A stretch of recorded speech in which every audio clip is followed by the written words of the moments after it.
Dans mes différentes expériences en tant que responsable de service informatique, c'est un peu la même problématique à laquelle j'ai été confronté, c'est-à-dire comment est-ce qu'on fait pour arriver à faire grandir un système d'information, des applications, faire passer à l'échelle d'une organisation tout en maintenant la qualité du service auprès de nos utilisateurs et la vélocité.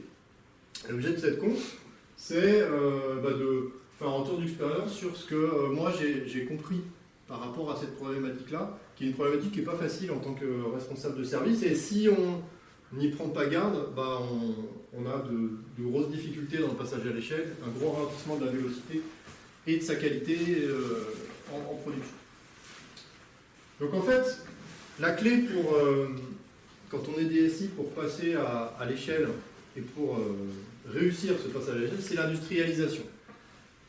Et pour moi, cette industrialisation, elle passe donc par 10 leviers, par 10 axes sur lesquels on va devoir jouer et travailler en cohérence pour pouvoir réussir sa mise à l'échelle et sa transformation. Les 10 leviers, c'est quoi? C'est la vision. Où est-ce qu'on veut aller, quel est l'objectif de cette industrialisation? Le deuxième, c'est l'architecture et les fondations qui vont porter derrière la transformation. L'organisation, qui est très liée à l'architecture, on le verra. Le budget, la structure budgétaire et la façon dont on finance les équipes versus les projets. Le delivery, la façon de mettre en production et d'envoyer les applications en production et leur fréquence. La recette qui est évidemment associée au delivery. La documentation associée à la recette. La façon dont on va concevoir et formaliser le besoin. Les opérations, toute la partie gestion de la production et suivi de la production. Le pilotage. Et le management, l'accompagnement au changement. Et donc aujourd'hui, je vous propose de décliner sur chacun de ces leviers et de vous démontrer comment est-ce qu'ils sont tous liés et que pour réussir son industrialisation, en fait, il faut réfléchir sur les 10 axes en cohérence pour pouvoir réussir globalement. Donc le premier axe, c'est la vision.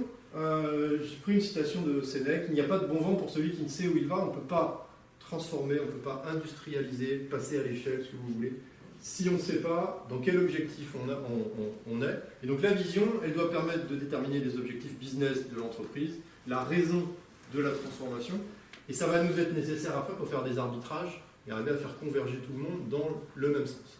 Donc la première étape, c'est évidemment la vision.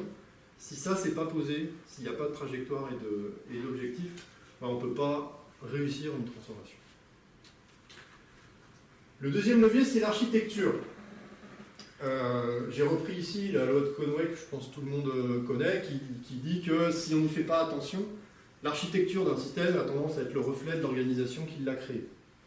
Ce qui a un certain nombre de biais du coup sur l'architecture, sur sa performance et sur sa scalabilité.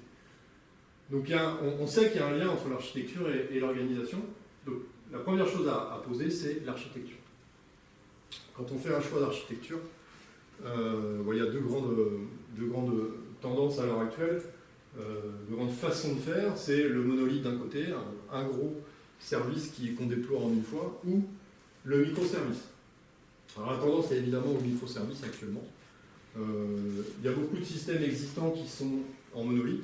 Il y a même des sociétés que tout le monde connaît, Doctolib pour ne pas les citer, qui est en monolithe et qui communiquent beaucoup sur le fait qu'ils sont très performants en monolithe. Donc il n'y a pas de bon ou de mauvais modèle, il y a juste des modèles qu'il faut adapter en fonction de son patrimoine, de ses objectifs, de son existant. En tout cas, on va le voir, c'est un choix qui est extrêmement structurant pour la suite.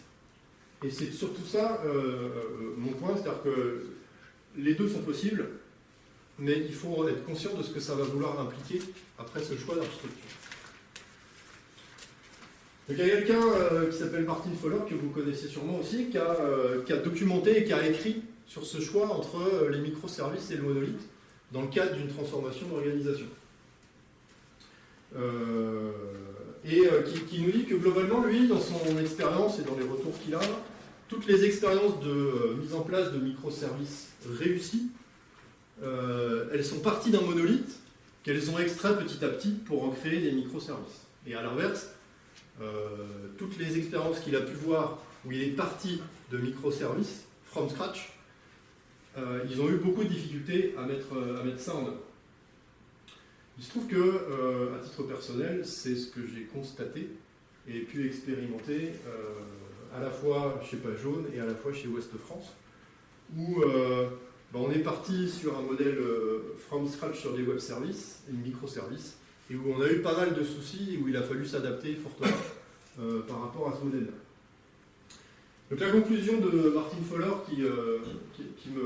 qui résonne bien pour ce que j'ai vécu moi, c'est que, en fait, pour lui, sa recommandation, c'est de commencer par un monolithe qu'on découpe et d'apprendre. Après, en termes d'architecture, quelques pièges à éviter. Le premier, c'est la granularité. Je pense que, alors, je ne sais pas sur quoi François Guillaume vous a parlé, mais ça fait partie de ses sujets de prédilection.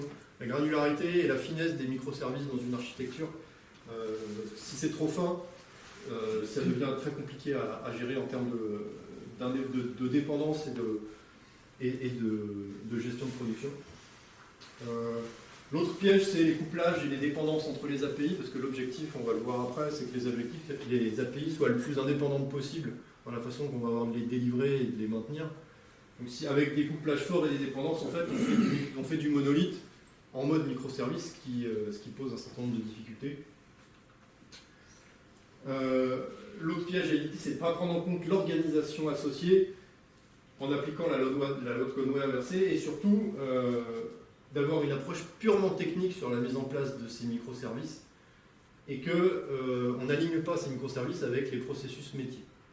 Ça aussi, on aura l'occasion d'y revenir, mais ça c'est quelque chose qu'on a expérimenté, où en fait on part de la modélisation des données, on fait un microservice dessus qui se contente de faire la restitution de ces données-là, et en fait c'est un service technique. Et après, en termes d'organisation, on a des difficultés à implémenter nos user stories, nos fonctionnalités. On va le voir dans la partie d'après.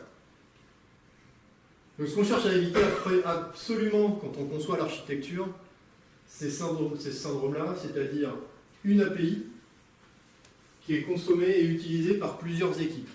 Pourquoi? Parce que du coup, on crée un gros roulet d'étranglement sur cette API-là, et que quand on fait des modifications, ça impacte toutes les équipes. Ce qui met en termes d'avancement et de dépendance inter-équipe des freins et a un impact direct sur le time to market et la vélocité des équipes. Donc autant que possible, on essaye d'éviter ça. Ou alors, ça, du coup, ça ne s'appelle plus une API, ça devient un monolithe, quoi. Le deuxième levier, le troisième sur lequel on va jouer, c'est l'organisation, on en a parlé. La raison d'être d'une organisation, c'est de permettre à des gens ordinaires de faire des choses extraordinaires. Je pense que l'organisation, c'est essentiel dans l'entreprise. Ça peut être la cause de nombreux problèmes. Les enjeux quand on veut faire une organisation, c'est d'abord que l'organisation soit le reflet de l'architecture. On en a parlé à travers la loi de Conway. C'est de s'adapter aux priorités qui changent, parce que on est en général dans un contexte agile. Dans un contexte agile, on cherche à s'adapter, à ajuster le backlog, à changer de priorité, etc. Mais en fait, ce qu'on a au niveau de l'agilité, au niveau des équipes, on doit l'avoir aussi au niveau de l'organisation. Et l'organisation, elle doit s'adapter au changement de stratégie de l'entreprise, au repositionnement, au marché qui évolue. Et donc l'organisation, elle doit s'adapter. Elle doit s'adapter, mais elle doit aussi amener de la stabilité à travers le lien managérial et la relation qu'un collaborateur va avoir avec son manager, parce que c'est une relation qui est importante, qui se construit sur la durée, qui est basée sur la confiance. Et donc le lien entre un collaborateur et son manager, c'est quelque chose qu'il faut au maximum essayer de pérenniser. Et puis il y a un impact aussi sur la stabilité des équipes, parce qu'on sait que des équipes qui sont stables dans le temps, elles sont plus efficaces. On constate que la vélocité, elle baisse dès l'instant que vous ajoutez une personne ou que vous enlevez une personne d'une équipe. Donc l'idéal pour être véloce, c'est de favoriser la stabilité de l'équipe et d'éviter de changer trop souvent la composition des équipes. Donc il y a un modèle qui permet de répondre à ces enjeux-là, c'est le modèle des feature teams avec l'organisation matricielle. Je pense que vous connaissez un petit peu tous le principe. Une feature team, c'est quoi? C'est une équipe multi-compétences qui est composée de toutes les compétences nécessaires à la réalisation des tâches et l'atteinte des objectifs fixés pour l'équipe, ce qui peuvent être soit de délivrer des composants, soit de délivrer un produit, soit de délivrer des fonctionnalités selon l'axe de l'équipe et le système d'information. Gros avantage de ce modèle-là, c'est qu'il est scalable et donc on peut avoir plusieurs équipes en parallèle. Et dans ce modèle-là, en fait, le management, il est horizontal, il est par compétence. C'est-à-dire que je vais avoir un responsable, un manager des chefs de projet ou des Scrum Masters qui va être en charge de piloter le portefeuille de projet, d'avoir une vision transverse du portefeuille, qui va porter la partie processus et façon de faire les projets ou l'agilité. De la même façon, on va avoir un responsable architecture et développement qui va être à la fois le garant de la cohérence de l'architecture globalement, et puis qui va être le manager et, des équipes techniques des développeurs, qui va porter les pratiques de développement. La même chose pour la partie qualité recette, infrastructure, opération, conception fonctionnelle, etc. Donc avec ce type d'organisation, en fait, on a à la fois la souplesse, parce qu'on peut rajouter des équipes ou en enlever. On a aussi une stabilité des équipes, mais on évite le syndrome où le chef de l'équipe, c'est le chef de projet, et où du coup, un collaborateur qui veut évoluer, qui veut changer d'équipe, c'est compliqué parce que ça impacte directement le chef de projet concerné. Donc là, comme on a un manager qui n'est pas intéressé par le résultat direct de l'équipe, il est beaucoup plus sensible à la volonté du collaborateur de progresser, de l'accompagner dans son employabilité.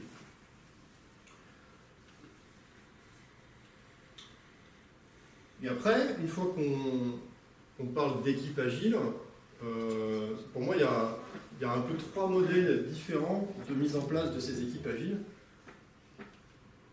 Il y a d'abord les component team. Alors, un component team, c'est globalement une équipe qui est propriétaire d'un composant du système d'information.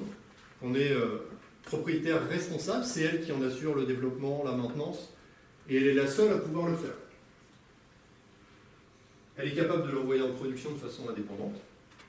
Par contre, quand j'ai un besoin d'évolution côté métier, je dois m'adresser à plusieurs équipes. Ça veut dire que j'ai de la coordination inter-équipe à faire, j'ai du pilotage transverse, j'ai tous ces éléments de gouvernance qui vont ralentir et complexifier le delivery des équipes. Maintenant, c'est des équipes. Il n'y a pas de bon ou de mauvais modèle, il il faut adapter le modèle en fonction de son contexte. Ça, souvent, c'est adapté en fonction des technologies, ou alors en fonction si on a des produits sur étagère, des moteurs de recherche, etc. La gestion de bases de données, des logiciels qu'on a achetés sur étagère, etc. Deuxième modèle, c'est la feature team, c'est l'inverse, c'est-à-dire que on a des équipes qui sont alignées sur du delivery de fonctionnalités, donc ont un sens produit, un sens métier, avec le métier qui est dans l'équipe, le product owner. Par contre, ils ne sont pas propriétaires des composants sur lesquels ils travaillent. Et donc, tout le monde peut modifier et impacter les composants dont ils ont besoin pour délivrer la fonctionnalité.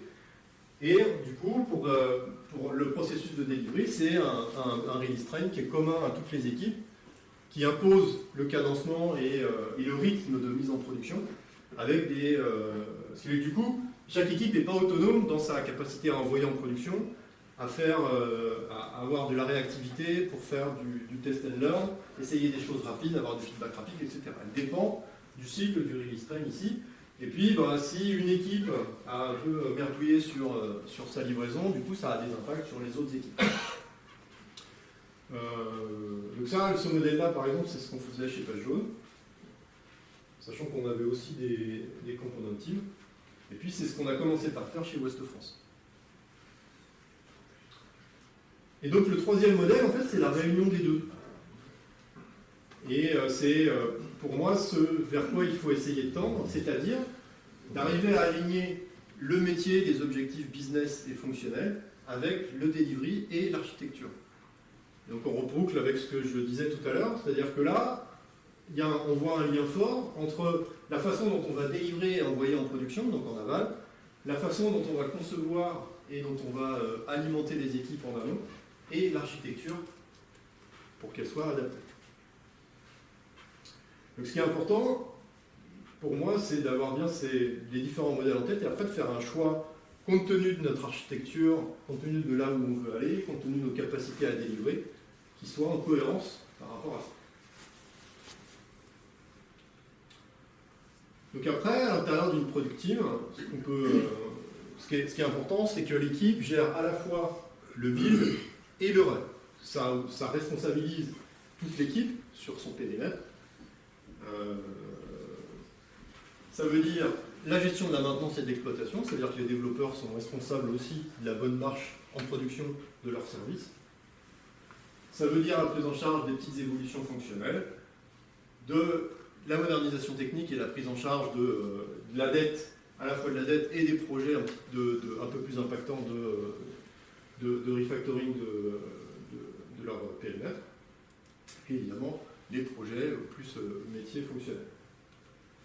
Et donc la difficulté pour une équipe comme celle-là, souvent, c'est comment est-ce que je fais pour prioriser des natures de travaux différents. J'ai le cas là chez mon client actuel où en fait, évidemment que ce sujet-là, il est en général mis de côté parce qu'on n'a pas le temps, on a des projets fonctionnels à faire, il faut faire rentrer du business. Et du coup, en essayant de prioriser ces 4 activités-là, si là on en a un peu trop, du coup ça prend beaucoup le pas sur le reste. Et puis le peu qui reste, souvent c'est ça, voire ça. Et puis ça, on n'a pas le temps. Il n'y a pas de recette miracle, mais moi je pense que par rapport à ces problématiques-là, en fait, on ne peut pas prioriser des chantiers techniques par rapport à des chantiers fonctionnels. On ne peut pas, d'ailleurs, ce n'est pas les mêmes personnes, ce n'est pas les mêmes objectifs. Donc l'une des idées, c'est de découper la capacité à faire par nature d'activité et régulièrement de réévaluer les taux sur chaque activité. Donc par exemple, on se dit, compte tenu actuellement de ce qu'on a en maintenance, en stock de correction et en exploitation, on passe 10% de notre capacité dans ces activités-là. On s'alloue 20% de maintenance évolutive, c'est-à-dire des petits évolutifs pour entretenir régulièrement. On a un sujet de modernisation technique qui est relativement modeste, donc on s'alloue 20% quand même pour pouvoir avancer sur les chantiers de mise à jour des composants, de refactoring, etc. Et puis il nous reste 50% pour faire des projets. Et donc dans cette équipe-là, le rôle du Scrum Master, ça va être de s'assurer qu'on a quelque part, on respecte bien ses capacités à faire et qu'il y a bien des natures de tickets différents. Quand on prend le sprint au départ, à la planification, de se dire je prends qu'une capacité de 50% de capacité sur mon backlog, et puis je prends 20% en modernisation technique, etc. Évidemment, les chiffres dépendent du contexte. C'est pour ça que je mets qu'ils doivent être à réévaluer, parce qu'ils dépendent vraiment du moment où on est, des besoins. Peut-être on va être dans un moment où on a beaucoup de modernisation technique à faire, et on va accepter que le taux ici augmente. Peut-être on va se dire la maintenance évolutive, j'en ai pas besoin, je fais surtout des projets. Peut-être on a beaucoup de problèmes en production et du coup on va passer du temps sur la partie exploitation. L'objectif, c'est de piloter ça, c'est de le suivre et de le piloter. Et donc d'avoir les indicateurs et les métriques qui vont nous permettre de le piloter. Quatrième levier, c'est le budget, qui pourrait paraître un petit peu étonnant pour un certain nombre d'entre vous. Mais en fait, c'est un élément clé pour la réussite de la transformation et de l'industrialisation. Pourquoi ? Parce qu'en fait, on ne gère pas les effectifs de la même façon selon qu'on a un fonctionnement par projet ou par capacité. Et souvent, dans les entreprises, on a un raisonnement par projet. Et un raisonnement, si on adapte la gestion des effectifs à une vision par projet, ça donne ce graphe-là. C'est-à-dire, l'envers, c'est mes besoins en projet, parce que y a des projets qui démarrent, qui s'arrêtent, qui ne sont pas prêts, etc. Donc du coup, mes effectifs, si je les adapte, je dois déstaffer, restaffer, déstaffer, etc. Ce qui pose évidemment tout un tas de problèmes. On parlait de la stabilité tout à l'heure, là on ne l'a pas du tout. Et puis en plus, on a des difficultés de recrutement que vous connaissez tous sur le marché, ce qui fait que adapter ce modèle-là, c'est très compliqué. Alors que, et donc on est en sous-effectif ou en sur-effectif régulièrement, alors que si on réfléchit à effectif en mode capacitaire, c'est-à-dire qu'on finance non plus en mode projet, mais qu'on finance des capacités à faire sur un certain nombre de thématiques, on va avoir une capacité qui est lissée. et donc beaucoup plus facile à gérer et où on peut avoir de la visibilité. Et après, ce qu'on va faire, c'est qu'on va passer d'un budget projet à un budget capacitaire et prioriser les projets. Donc ça, c'est mon enveloppe de projet. En fonction de ma capacité à faire ici, bah, je vais augmenter ou diminuer, et je vais prioriser mes projets pour arriver en fonction de ma capacité. Mais je vais jouer donc sur deux leviers. Je vais jouer sur ma capacité à faire qui dépend de mon budget et de ma capacité à financer mes équipes. Ça peut être à la hausse ou à la baisse. L'avantage du modèle en feature team que je présentais tout à l'heure, c'est qu'on peut augmenter, mais aussi on peut réduire le nombre d'équipes et se recentrer sur un certain nombre de fonctionnalités sans changer l'organisation. Et puis on va prioriser les projets, évidemment.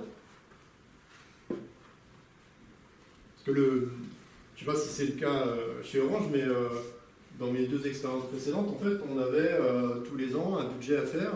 Dans ce budget-là, on mettait des projets, on prenait un dé de 100, pour savoir à peu près combien ça allait coûter en milliers d'euros, parce qu'on ne savait pas ce qu'il fallait faire, et puis on se mettait sur des dates aussi. Et donc évidemment, on ne tenait jamais ces objectifs-là parce que ce n'était pas raisonnable. Donc dans les deux cas, en fait, on a pivoté vers un mode en capacité, en se disant, bah, voilà, on va mettre tant d'argent sur le web, tant d'argent sur les applis, etc. Et puis après, on a des projets qui arrivent et on les priorise. Et on est capable de s'adapter et de switcher d'un projet à l'autre parce qu'un projet est en retard, parce qu'on a fait suffisamment dans ce projet-là, donc on l'arrête, etc. 5e levier, le delivery, on l'a évoqué un petit peu tout à l'heure sur la partie organisation. Premier principe du manifeste agile, notre plus haute priorité est de satisfaire le client en livrant rapidement, régulièrement des fonctionnalités à grande valeur ajoutée. C'est pas nouveau, mais ça reste extrêmement important. Les enjeux du delivery, c'est quoi? Il y en a deux. Mettre fréquemment en production, en assurant la continuité de service, c'est-à-dire qu'on n'arrête pas le service quand on fait une mise en production, surtout si on le fait souvent, et sans impact de qualité sur l'utilisateur final, évidemment, c'est invisible pour l'utilisateur. Ça, c'est le premier enjeu. Deuxième enjeu, c'est de disposer d'un processus de déploiement fiable, sur lequel on va pouvoir se reposer et dans lequel on a confiance, robuste et reproductible, quel que soit l'environnement sur lequel on va vouloir le jouer. Voilà les enjeux du delivery. Donc là, ce que je vais vous raconter, c'est une expérience vécue chez Ouest France en termes d'usine de déploiement et vous montrer comment ce que je vous disais tout à l'heure sur le delivery et le lien avec l'organisation a des conséquences directes.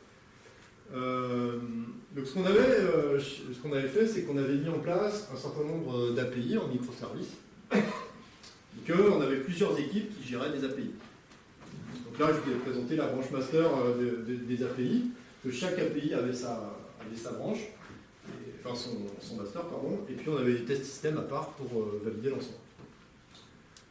Le besoin était exprimé sous forme de user story, et puis donc pour chaque user story, comme on avait plusieurs API, c'est le modèle que je vous expliquais tout à l'heure, du coup ce qu'on faisait, c'est qu'on découpait la user story en tâches, une tâche correspondant à l'impact du travail à faire sur l'API concernée. Donc pour chaque tâche et chaque API, on créait une branche avec l'ID de la user story concernée. Et puis, une fois que toutes les tâches de la même user story étaient terminées, on récupérait le contenu des différentes branches qu'on déployait dans un environnement pour validation, valider la user story. Et puis si c'était bon, on faisait ce qu'on appelle un transverse merge, c'est-à-dire qu'on récupérait toutes les branches en une fois et on les remettait sur la master de chacune des API.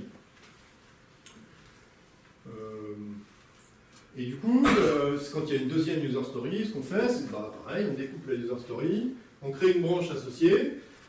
Comme la première, elle est finie, hop, on reporte le contenu de la première user story dans les branches pour la deuxième user story, et puis derrière, on fait le transverse merge, etc. Alors, je ne sais pas vous, mais nous, ça nous a paru super naturel. Ça paraît assez logique de faire comme ça.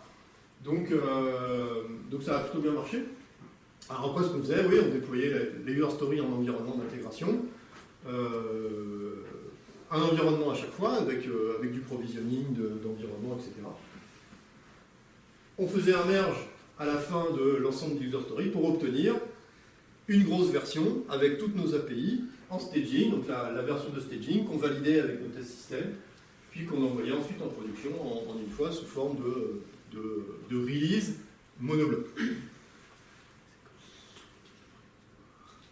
Et donc si on fait le bilan de cette expérience-là, ce qui s'est passé, c'est au départ, quelque chose que je ne vous ai pas dit, c'est que pourquoi on a fait ça comme ça, c'est parce qu'on voulait que les PO puissent valider la version avant qu'elle ne parte en production. Ce qui paraît assez naturel et assez logique.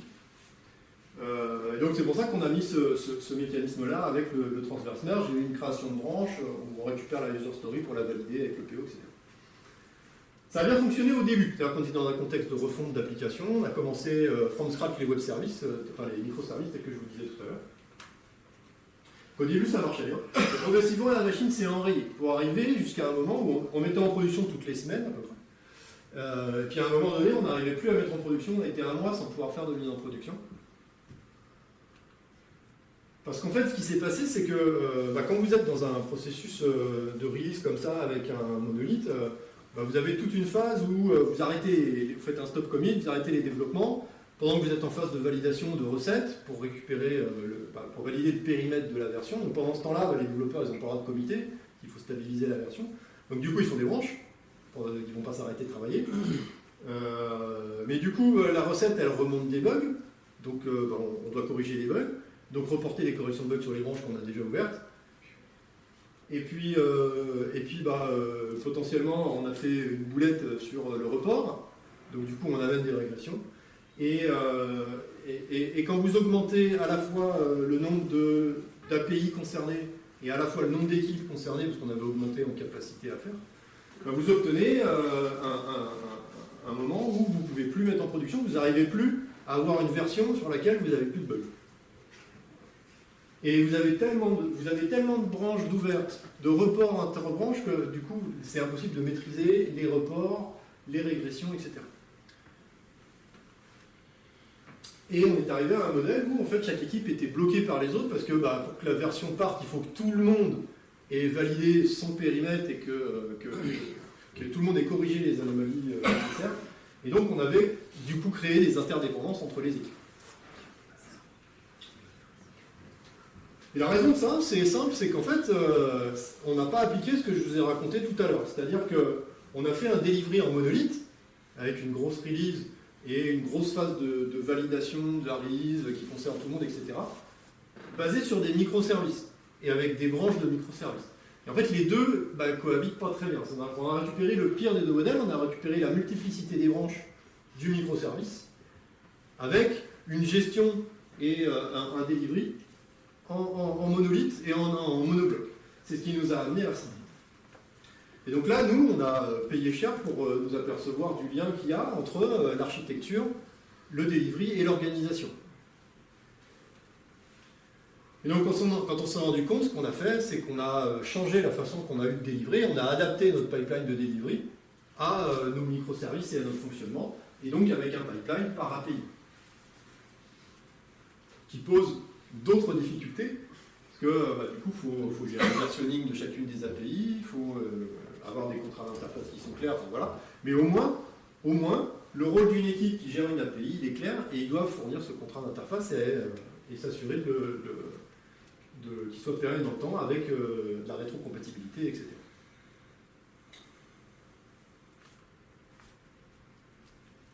Donc voilà comment nous, on a expérimenté notamment qu'il y a un lien entre delivery, organisation, architecture. Le levier d'après, c'est la recette. J'ai rappelé la deuxième valeur du manifeste agile, un logiciel qui fonctionne plus qu'une documentation exhaustive. Évidemment, quand on parle de delivery, on est très lié à la recette, hein, les deux sont fortement couplés. Je ne vais pas forcément détailler la recette dans cette présentation-là, parce qu'il y aurait beaucoup de choses à dire sur la partie stratégie de test. Juste quelques pièges à éviter dans la partie recette. Évidemment, de ne pas tenir compte de l'architecture d'organisation du delivery, la stratégie de test, elle doit être définie en fonction de l'archi, de l'orga et du mode de delivery qu'on en attend. L'un des pièges, c'est de trop automatiser, parce que ça coûte cher, de l'automatisation, la maintenance de l'automatisation, ça coûte cher, surtout quand on couple ça à la volonté naturel des testeurs souvent, c'est d'être exhaustif dans les tests. Une question que j'aime bien poser quand je fais passer des entretiens à des testeurs, c'est quand est-ce qu'on arrête de créer des tests et quand est-ce qu'on arrête de tester? La réponse est on n'a jamais assez testé. Donc je comprends sur un point de vue qualité, mais d'un point de vue financier ou delivery, ça pose un certain nombre de questions. Donc si on veut être exhaustif et qu'en plus on veut tout automatiser, ça devient très compliqué. Donc ça c'est le travers qu'on a eu chez Patchos, notamment pour les gens qui y étaient. C'est qu'on a fait énormément d'exigences, énormément de tests, des tests probablement trop mineurs, mais qu'on a quand même automatisé, ce qui fait qu'après, la machine à maintenir, elle était extrêmement lourde. Il y a un autre piège à éviter aussi, ça c'est une phrase de développeur, pour ne pas les citer. La recette, c'est le problème des testeurs, ce qui fait que, en fait, quand vous mettez des testeurs dans une équipe, du coup les développeurs ils disent, bon non, il y a un testeur, il va s'en occuper, je ne m'occupe pas de faire la recette. Donc la qualité, ben non, c'est pas que le problème des testeurs, c'est le problème c'est le sujet de tout le monde. Il faut secouer les développeurs et les testeurs. Alors, avec des développeurs qui sont suffisamment matures pour le faire, c'est probablement un axe de discussion. En tout cas, sur toute la partie test d'intégration, test composants, etc. Oui. Après, sur la partie test système, il faut regarder. Test d'interface, test, etc., c'est plus difficile. Mais ça, c'est un vrai sujet, un vrai point de vigilance. Et surtout, ça a tendance à créer quelques tensions dans une équipe. J'ai pas la recette miracle, hein. Mais ça, c'est un vrai point de vigilance. Associé directement à la recette, il y a la documentation et la façon dont on va spécifier et fournir les éléments fonctionnels nécessaires à la réalisation du logiciel, qui sont directement liés évidemment à la recette, parce que la recette elle est basée là-dessus. Donc là j'ai repris la même valeur du manifeste agile, qui est un logiciel qui fonctionne plus qu'une documentation exhaustive, parce que comme tout le monde le sait, il n'y a pas besoin de documentation en agile. Donc de la doc, pourquoi faire dans un contexte d'agilité? En fait la doc elle sert à pas mal de choses. La première chose, et pourquoi on écrit des user stories et des exigences, c'est pour avoir un référentiel de communication commun sur les règles qu'on implémente dans le SI. Et donc arriver à avoir un langage commun entre un PO, un recetteur et un développeur, et un et plusieurs développeurs. Rien que pour ça, ça a une valeur. Ça permet aussi de former de nouveaux arrivants.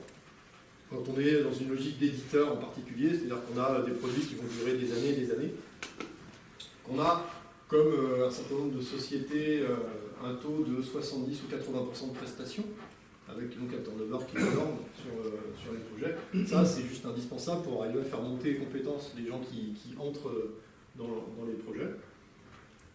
Ça évite de devoir tout réinventer en cas d'évolution et de modernisation du système, et de gérer la non-régression. Puis ça permet également de communiquer vers les utilisateurs, les clients, c'est-à-dire que chez Ouest France par exemple, en fait on avait un support client qui avait besoin, quand les clients appelaient, de savoir ce qui avait été implémenté en termes de règles commerciales, de règles fonctionnelles, pour pouvoir répondre aux clients. Puis ça peut permettre, ce qu'on avait fait chez Pajot, de factualiser la qualité en faisant du lien avec la recette, c'est-à-dire voilà l'ensemble des exigences que je souhaite voir implémentées dans le système, et donc je vérifie que ma recette, elle porte bien sur toutes mes exigences pour m'assurer que mon périmètre est bien couvert et est bien recetté. Donc après, en termes de documentation, on a plusieurs options. Donc là c'est pareil, on a essayé plusieurs choses. La première chose, quand on démarre l'agilité, souvent on commence par ça, les user stories, les tests d'acceptance, ce qui fonctionne plutôt bien. Le seul petit sujet, en fait, quand on fait ça, c'est la déformation dans le temps, l'évolution dans le temps. C'est-à-dire que ça, pour l'init, c'est super, sauf que quand on veut faire évoluer ce qu'on a déjà fait, on peut plus se baser sur des user stories, parce que les user stories, c'est un ordre de déformation ponctuelle du système. Ça ne donne pas la règle qui est stable. Ça donne l'évolution. Donc du coup, la fois d'après, on va voir faire évoluer, on va juste dire, il faut faire évoluer ça. Et ça ne va plus nous donner la règle dans son ensemble. Donc si on veut disposer d'un référentiel documentaire qui nous donne à un instant T ce que fait le logiciel, ben ça c'est pas suffisant. Il faut mettre en place, par exemple, ce qu'on avait fait, on avait rajouté une gestion d'exigence associée au user story, c'est-à-dire là j'ai mes règles qui vont être stables dans le temps, et là je décris la façon dont je vais faire évoluer mes règles dans la prochaine itération. Puis j'ai des tests système associés aux exigences qui sont basés sur les tests d'acceptance qui vont me permettre d'assurer ma non-régression à long terme. Donc ça marche. Par contre, ça coûte une fortune. Surtout quand on l'automatise, comme on disait tout à l'heure. Et donc la troisième option sur laquelle on est resté côté Ouest France, c'est de faire des user stories et en fait de réunir un petit peu la notion d'exigence et de test en faisant du BDD, Behavior Driven Development, et en les rendant exécutables. Donc il y a un certain nombre de frameworks maintenant qui permettent de faire ça. Et là, ça réunit le fait qu'on a plutôt une stabilité sur les règles, on décrit les règles, et on est capable de les exécuter et de les tester avec du code qui va faire la jointure entre les deux. Sur la documentation, quelques pièges à éviter. Ça, c'est une grande difficulté de ne pas se faire accompagner. En fait, le référentiel documentaire, la structuration du référentiel, la granularité du référentiel, etc., c'est des sujets qui ne sont pas forcément faciles à aborder. Le BDD, on trouve assez peu de compétences, malgré le fait que ça commence à faire un moment que ça existe. Si on peut être accompagné, c'est beaucoup mieux, parce qu'on a fait quand même pas mal d'erreurs, nous, sur la constitution de nos référentiels. L'autre piège à éviter, c'est de vouloir tout documenter, notamment, par exemple, de documenter les exigences par composant, ce qu'on avait commencé par faire chez Page Jaune. En fait, chaque API, on s'était dit, on va faire les exigences techniques de chacune des API, et donc, quand on faisait évoluer les API, il fallait faire évoluer les exigences aussi. En fait, il se trouve que tout le monde s'en moque des exigences techniques par composant. Les exigences qui ont vraiment de la valeur, c'est les exigences métiers fonctionnelles qui décrivent le besoin et la façon dont fonctionne le produit. Ça, c'est pas utile. Donc nous, ça, pareil, ça nous a coûté quand même assez cher de faire ça, pour un bénéfice qui est quasiment nul. L'autre piège à éviter, c'est de ne pas impliquer les métiers. Alors ça, c'est un vaste débat. Ne pas impliquer les métiers, ça veut dire on met des proxy product owners qui vont s'occuper de la partie mise en place de BDD, formalisation des exigences, etc. Du coup, les product owners, ils sont plutôt comptés, ils sont très en amont. Et du coup, ils ne sont pas vraiment impliqués dans l'équipe, dans le delivery de l'équipe, dans l'implémentation des référentiels. La mise en place du proxy, là, bah, ça crée une cassure entre la partie fonctionnelle et la partie technique. On peut en avoir, on peut être obligé de le faire pour des raisons géographiques, pour des raisons d'organisation. La géographie me paraît, pour le coup, un point important sur ce sujet-là. Maintenant, sur un même site, je suis beaucoup plus circonspect. Chez West France, on était tous sur le même site. On avait des PPO, mais du coup, on ne voyait jamais les PO. Et puis, relier les exigences au delivery, ce que je vous racontais tout à l'heure chez Page Jaune. En fait, ça c'est assez long parce que du coup, votre delivery, le résultat de votre delivery, il est lié à au fait que vos tests, ils aient bien validé toutes les exigences du système. C'est assez lourd et ça bloque régulièrement votre delivery. Donc, il faut faire attention. C'est une bonne idée, mais en fait, c'est assez lourd. Le 8e levier, c'est les opérations, toute la partie production, gestion de production, avec le fameux Durability Run It de Werner Vogels. Celui-là, en fait, il m'a bien pourri la vie, le Durability Run It, parce que je comprends le principe, mais à l'implémenter et à le faire fonctionner, bon, moi je ne suis pas allé chez Amazon, mais chez nous, on n'a pas réussi, quoi. Pourquoi on n'a pas réussi? D'abord, on revient juste sur l'objectif de Durability Run It. L'objectif, c'est que dans un modèle agile, chaque product team développe, déploie et gère le run de ses produits. Ça, c'est séduisant, c'est le modèle Spotify aussi, enfin, c'est répandu.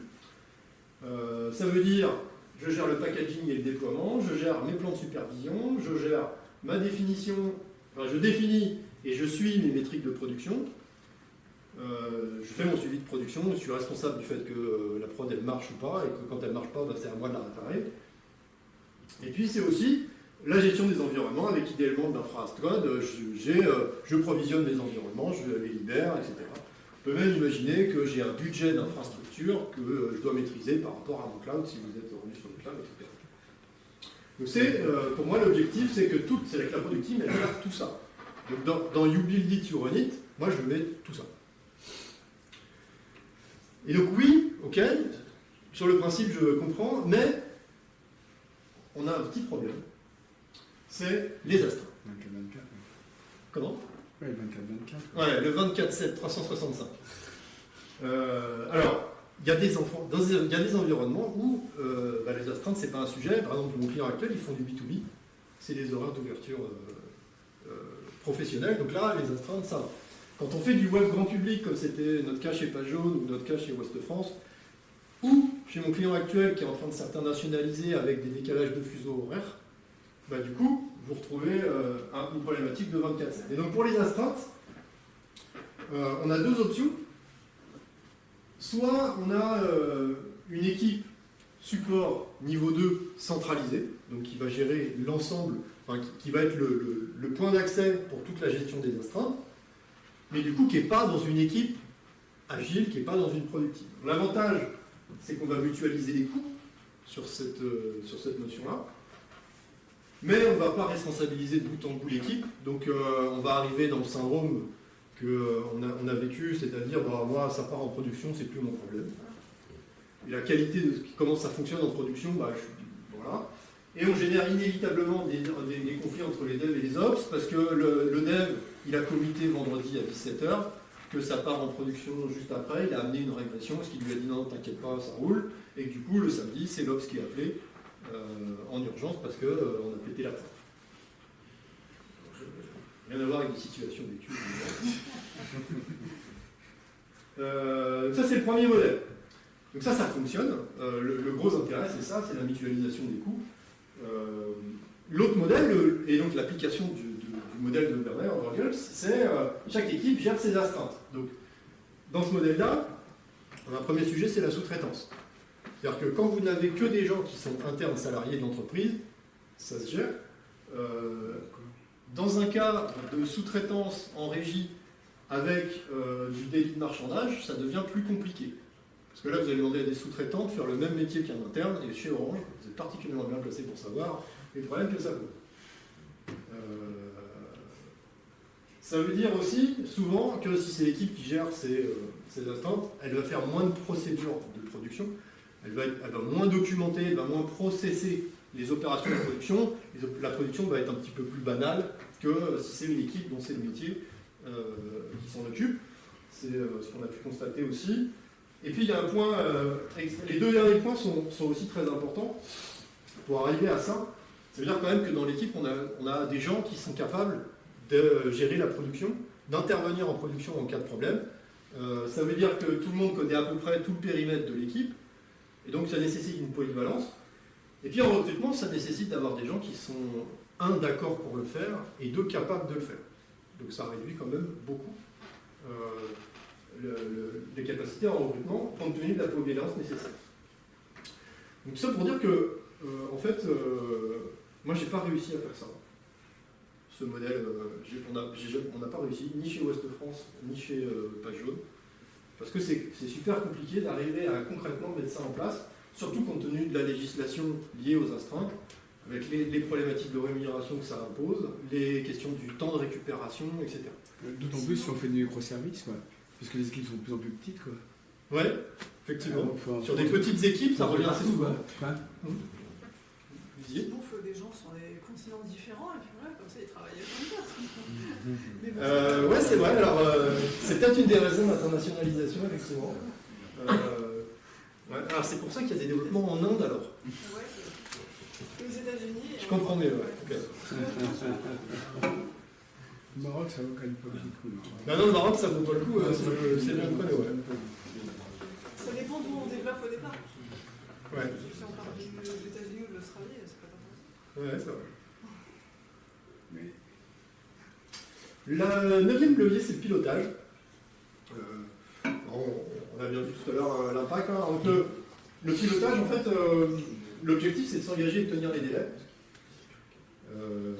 Avec deux citations qui pourraient paraître contradictoires et qui sont le travail d'équilibriste que doit opérer un chef de projet dans un contexte agile. C'est à la fois le pilote, il doit voir loin, donc c'est le pilote qui voit loin et qui ne fera pas chavirer son bateau. J'aime bien, c'est Aménopé, scribe égyptien, c'était il y a longtemps.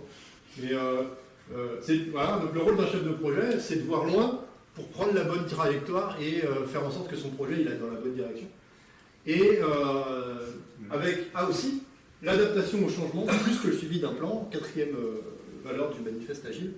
Donc le pilote, il doit à la fois voir loin, mais savoir s'adapter au détour juste là du bateau. C'est le beau métier de chef de projet. Donc, quand on parle de pilotage, par rapport à notre contexte de product team, le pilotage des équipes, chaque équipe est responsable de la fourniture et du suivi d'indicateurs. Alors, liste non exhaustive et adaptée au contexte. Ça peut être des indicateurs d'ambiance, vérifier que l'équipe vit bien. Évidemment, l'indicateur de vélocité, à quelle vitesse est-ce que l'équipe elle avance. Ça, c'est pas un indicateur fait pour comparer l'efficacité d'une équipe avec une autre. En fait, je le précise parce que j'ai eu la discussion avec il y a pas longtemps. J'ai cité qui en fait voulait faire ça. Il disait ouais, on va mettre de la vélocité, comme ça on va pouvoir comparer les équipes et voir qui est moins efficace que l'autre. Alors bizarrement, ça n'a pas bien marché, ils n'ont pas voulu mettre en place la vélocité. Mais en fait, ça n'a pas de sens, une vélocité, elle est propre à l'équipe.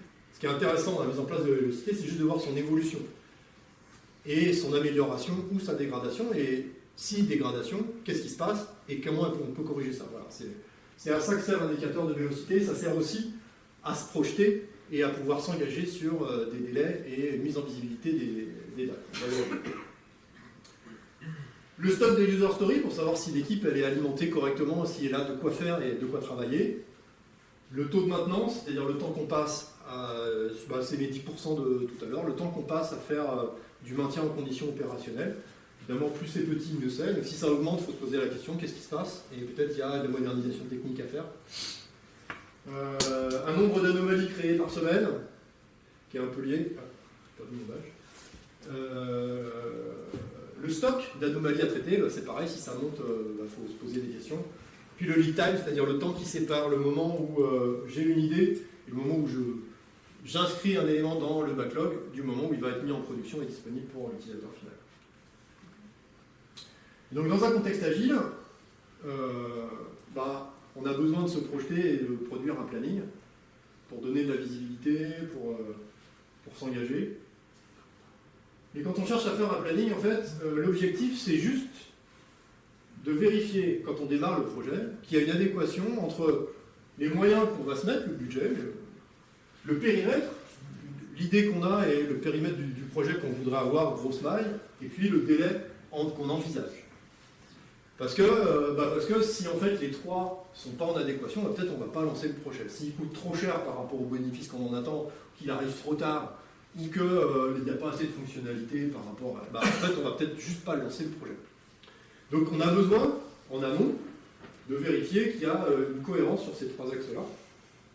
Donc pour faire ça, on découpe le périmètre en story map, puis en feature, en user story.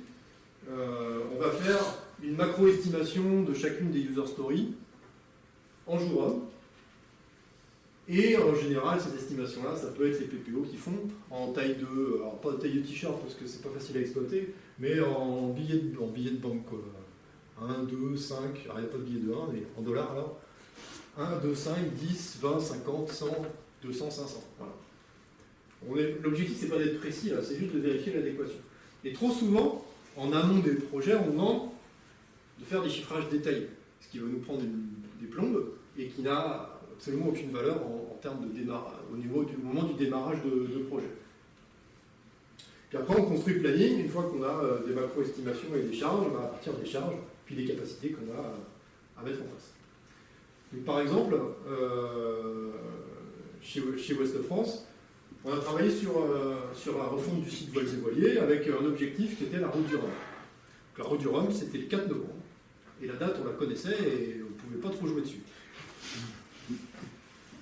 Donc nous, comme on faisait un site web, on évaluait qu'il fallait qu'on soit en prod le 4 octobre pour que le référencement naturel ait pu passer et que Google ait bien indexé nos nouvelles URL et que qu'on puisse monter en puissance progressivement pour qu'à la route du Rhum, on ait une audience maximale. Donc on a fait contribuer chaque équipe à identifier les travaux nécessaires à la réalisation de cette roadmap, à faire les estimations globalement, et puis ensuite on a fait une planification par projection de vélocité par rapport à l'objectif. C'est-à-dire que, compte tenu du nombre de points à faire et compte tenu de la vélocité constatée, on imagine que à telle date on va arriver. C'était quelle date de départ? Mars de mémoire, c'est sur 6 mois. D'accord, c'est Alors on a fait ça aussi chez Page Jaune pour la refonte du site sur 18 mois.